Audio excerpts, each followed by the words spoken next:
Buenos días. Nuevamente agradezco la invitación para participar en esta plática, en este primer curso de interpretación. Y bueno, les voy a hablar sobre el HLA B27. La agenda de esta plática la he dividido, como pueden observar, primero en un recordatorio de este sistema de antígenos leucocitarios humanos. Posteriormente hablaré de manera más puntual en el HLA-B27 cuáles son las hipótesis que hoy en día están en boga y que tratan de explicar por qué este HLA-B27 está asociado con ciertas enfermedades inmunológicas, y finalmente cuáles son las enfermedades autoinmunes en donde sí nos puede servir la determinación de este HLA-B27. Van a ver en algunas diapositivas algunas abreviaturas muy comunes. La siguiente.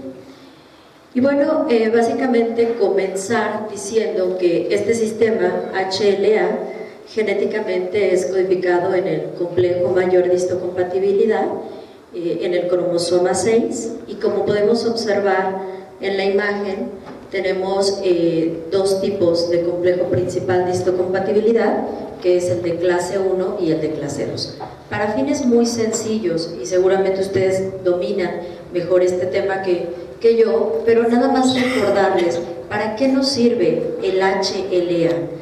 En realidad, los linfocitos T, para poder reconocer aquellos antígenos que pueden venir de bacterias, de virus, etc., no los reconocen de manera aislada, los tienen que reconocer siempre y cuando estos antígenos sean presentados por la famosa célula presentadora de antígenos, y es ahí cuando tiene cabida este sistema de HLA, antígenos leucocitarios humanos.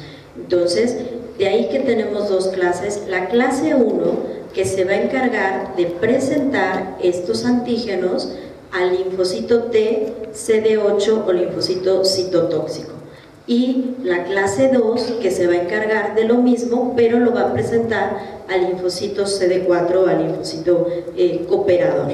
Esa es básicamente, a muy grandes rasgos, la función que tienen estos sistemas, y por eso es que juegan un papel muy importante en lo que es la inmunidad y el autorreconocimiento.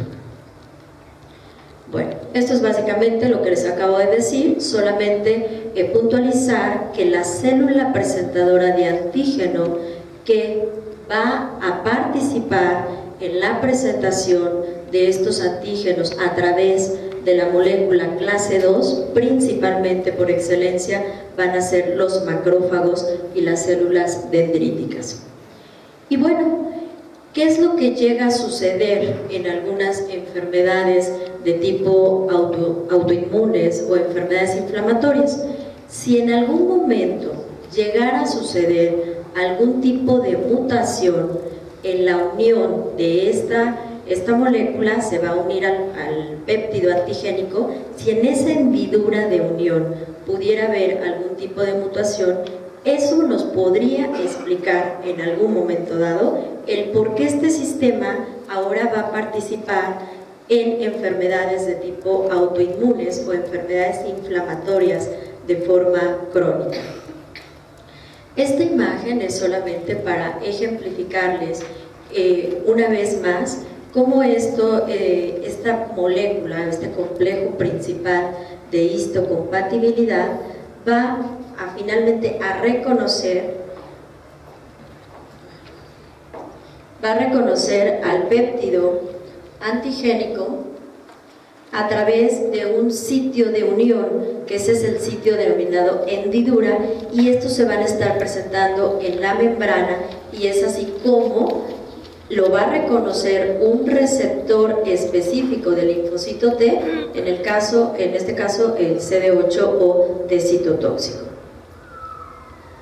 Y bueno, básicamente quiero comentarles que este sistema HLA se ha estudiado mucho, sobre todo en temas de trasplantes, pero en las últimas 3 décadas ha habido mucho estudio, mucha investigación en estos sistemas de antígenos leucocitarios porque se han asociado a un sinnúmero de enfermedades inmunológicas.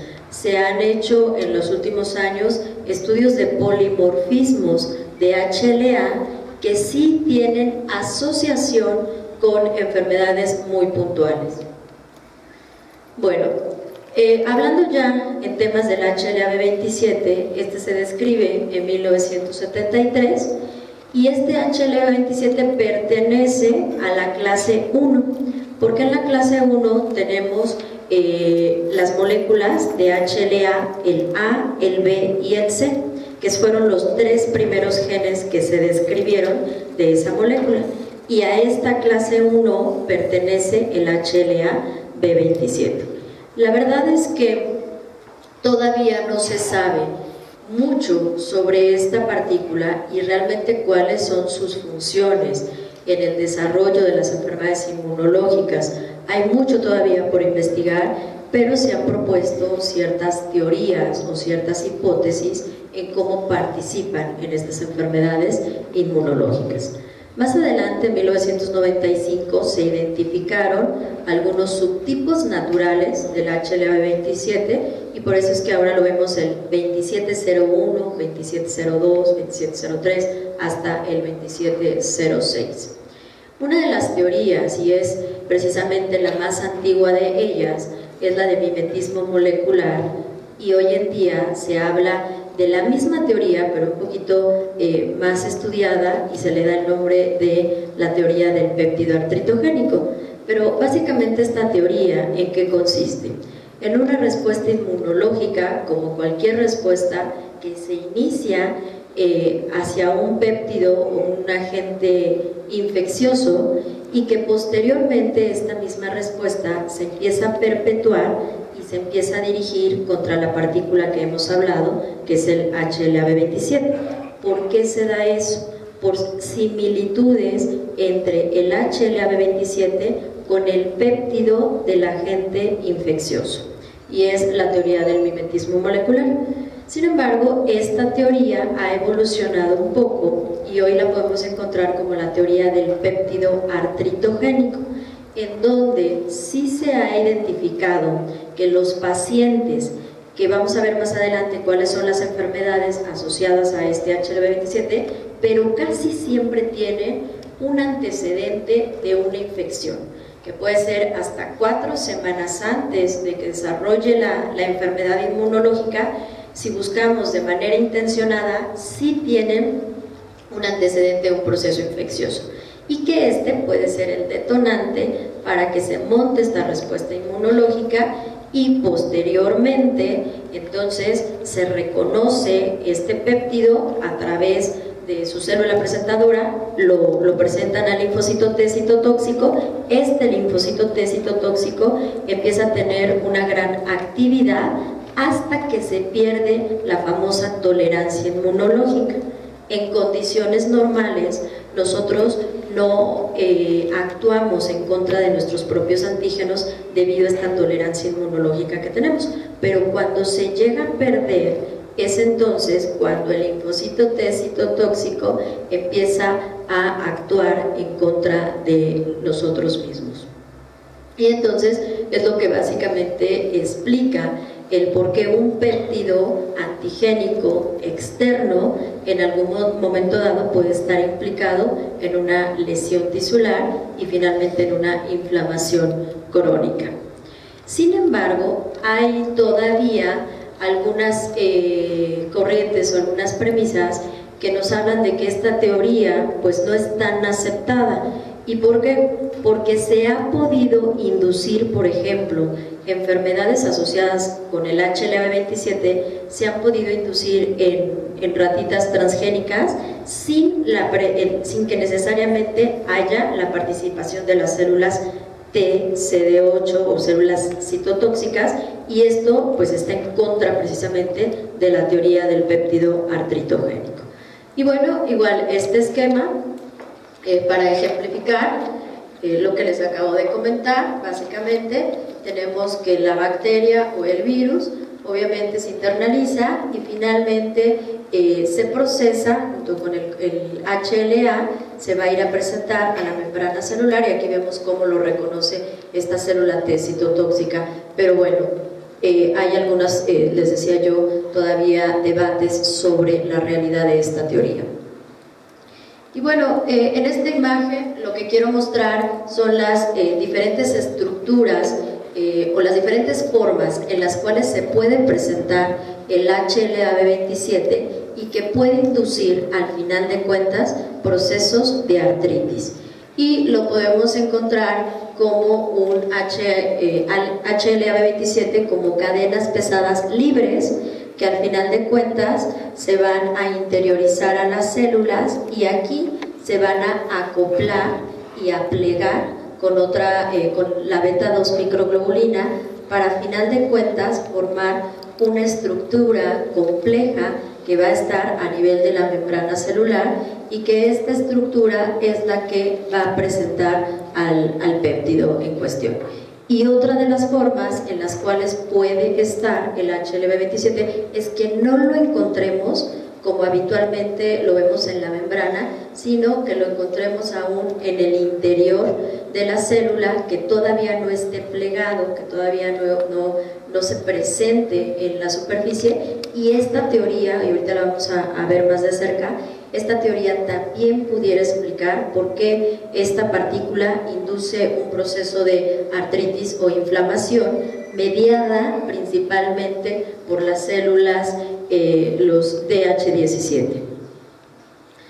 Esta teoría del plegamiento anómalo se ha observado que cuando el HLA-B27 de alguna manera sufre un plegamiento que no es el correcto, favorece o estimula o activa al factor nuclear y a su vez esto nos va a desencadenar la activación de varias citocinas proinflamatorias, principalmente factor de necrosis tumoral, interleucina 1, interleucina 6. Esto en la clínica, ya trasladado al ejercicio clínico de diario, es súper importante.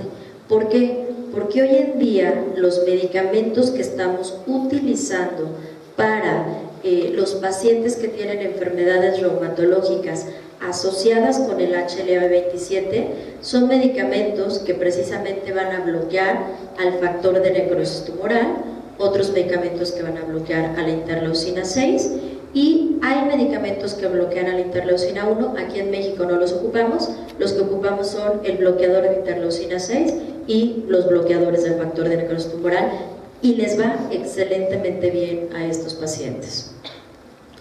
Y la cuarta teoría, les decía, es cuando existen estos homodímeros de las cadenas pesadas del HLA-B27 en la superficie celular y que bueno, esto pudiera, hay varias teorías en donde nos explica cómo estos homodímeros realmente sí pueden inducir una respuesta inflamatoria a través de la expresión de los mismos y que también se ha observado en algunos estudios de investigación que ese concepto que les he repetido en los últimos minutos, clase 1 con CD8 y clase 2 con CD4, se ha quebrantado en algunos estudios de experimentación en donde se ha visto que las CD4 pueden llegar a reconocer al HLA-B27 cuando hay alguna alteración a nivel de su cadena. Bueno, ya hablando un poco más sobre la parte clínica, ¿cuál es la utilidad de esta partícula?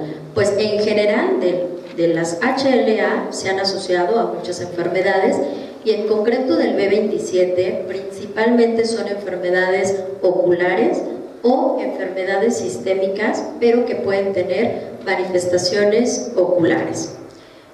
Comentaba ya los subtipos que se describieron alrededor del año 95, pero que en realidad no hay ninguna asociación entre determinado subtipo y las enfermedades inflamatorias. Este HLA-B27 está presente en la población general de un 1.4 hasta un 8%. ¿Y por qué esta variación? Depende mucho de la población, de la localización geográfica. De hecho, hay una incidencia más alta en ciertos grupos de nativos americanos y escandinavos que tienen esta molécula, ¿no? Y bueno, en los pacientes que llegan a tener manifestaciones oculares, la principal manifestación ocular es la uveitis anterior. No siempre está presente, pero en un buen porcentaje. Y afortunadamente, los oftalmólogos, cuando llegan a detectar una uveitis anterior, por lo menos a mí me ha tocado aquí en la ciudad de Puebla, es que refieren de inmediato al paciente con el reumatólogo. A veces el paciente llega con el reumatólogo y no sabe ni por qué lo enviaron, si su problema es ocular, pero porque puede ser la uveitis la primera manifestación de una enfermedad sistémica muchos años antes de que el paciente desarrolle la enfermedad reumatológica como tal. Y bueno, esta es una imagen de un paciente con uveitis. Nosotros, bueno, yo que no soy oftalmóloga, en realidad lo que siempre nos debe alertar cuando llega un paciente con una probable uveitis aguda es el dolor. Si a simple vista puede confundirse quizá con una conjuntivitis, pero estos pacientes verdaderamente tienen mucho dolor, tienen mucha fotosensibilidad, la luz solar les molesta mucho y el dolor a veces no nada más es dolor ocular, sino retroocular o dolor cefalea importante, y bueno, es característico el ojo rojo que llegan a presentar. La uveitis anterior es una urgencia oftalmológica. Si nosotros no detectamos o si el oftalmólogo no trata de forma oportuna, el paciente puede quedar con pérdida de la visión. Bueno, también quiero comentar que el HLA-B27 se ha asociado a artritis, y les decía yo en estas teorías que casi siempre haya algún antecedente de un proceso infeccioso. Y aquí en esta diapositiva ustedes pueden observar cuáles son los microorganismos que con mayor frecuencia se asocian a este tipo de enfermedades inmunológicas. Bacterias entéricas, gram negativas principalmente, y en la historia clínica, en el primer contacto que se tiene con un paciente que de momento llega con una sospecha de una espondiloartritis seronegativa, que son como se le llama en conjunto a estas enfermedades, pues siempre habrá que preguntar antecedentes infecciosos, básicamente en 3 sitios: gastrointestinales, urológicos y a nivel de genitales, ¿no? Principalmente. Bueno, también quiero comentarles que en experimentos en animales como los roedores que han sido genéticamente alterados para expresar estas moléculas de HLA-B27, se ha podido demostrar que si estos roedores llegan a tener una infección bacteriana a nivel intestinal, sí les predispone a que puedan desarrollar artritis, como lo que vemos en los humanos, que es la artritis reactiva. Anteriormente, y es lo que ustedes conocen como Reiter, el famoso síndrome de Reiter. En la actualidad ya no le llamamos así, debido a que posteriormente el Colegio Mexicano de Reumatología decidió omitir el nombre de Reiter porque era uno de la gente nazi que mató mucha gente en aquel entonces, y pues estaba invocando a una persona pues no muy grata. Entonces todavía ustedes van a ver algunas publicaciones como síndrome de Reiter, pero en realidad el nombre actual es artritis reactiva y es exactamente la misma enfermedad. Bueno, una de los microorganismos que debemos de buscar de manera intencionada, porque puede ser el antecedente clave para que el paciente desarrolle una enfermedad asociada al HLA-B27, sin duda alguna siempre será clamidia, y esto sí se tiene que pedir de forma intencionada en el abordaje de estudio. Les decía yo que en oftalmología existe una fuerte asociación con enfermedades como la uveitis anterior, y que bueno, esta uveitis anterior, si bien se puede presentar como algo totalmente aislado, sí sabemos hoy en día que los pacientes que llegan a debutar con uveitis anterior y que tienen HLA-B27 positivo, lo más probable es que vayan a tener cuadros recurrentes de uveitis y por ende vayan a tener complicaciones a futuro en cuanto a la agudeza visual. Entonces, también comentarles que depende mucho la situación geográfica para que un paciente tenga el HLA-B27 y por ende tenga mayor desarrollo de uveitis anterior aguda.